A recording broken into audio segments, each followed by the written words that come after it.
Hello, আসসালামু আলাইকুম।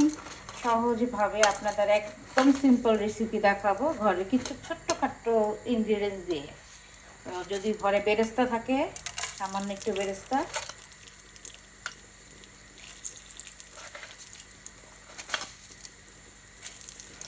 বেরেস্তা যেহেতু কড়াই আছে, আমার পরিশ্রম করে আর ভাজাভাজি করতে হবে না।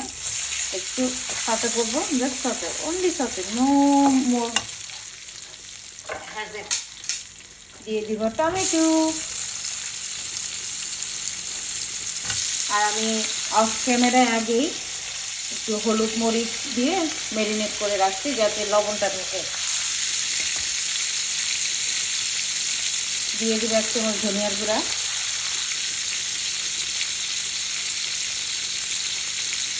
আধা চা চামচ জিরার গুঁড়া,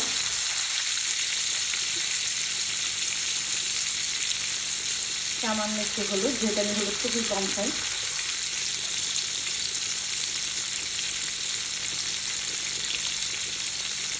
মরিচের গুঁড়া,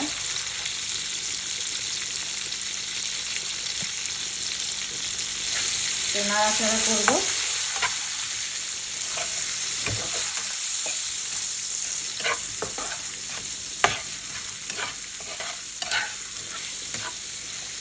আর দেবো একটু সামান্য পানি, গরম পানি হলে ভালো হয়, কারণ যেহেতু অলমোস্ট ডান। আর হ্যাঁ, আপনারা এখন চিন্তা করতেছেন যে আমি লবণ দিয়েছি কিনা। না, আমি এখনো লবণ দিইনি, কারণ মশলাটা যেহেতু ড্রাই ছিল, লবণটা আমি এখন দিব যাতে সবগুলো উপকরণ একসাথে মিশে যায়।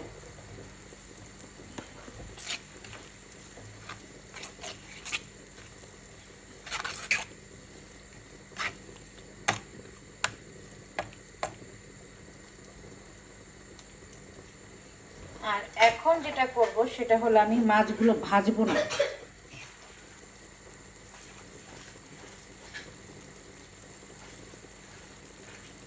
না ভেজে আমি এগুলোকে দিয়ে দিব। এখন আমি দিয়ে দেব, সুন্দর করে দিয়ে দিব।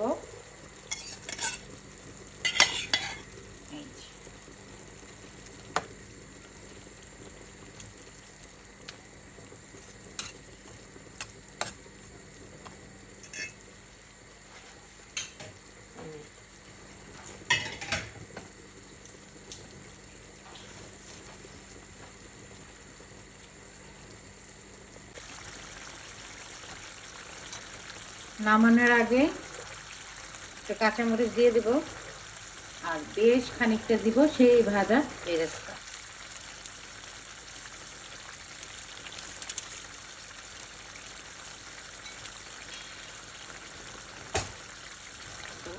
আমি এটা এভাবে পরিবেশন করব, কারণ যদি ঢালি, যেহেতু ইলিশ মাছ খুবই নরম, ভেঙে যাওয়ার সম্ভাবনা আছে, তাই এভাবেই পরিবেশন করব। তো keep watching and follow my page. আল্লাহ হাফেজ।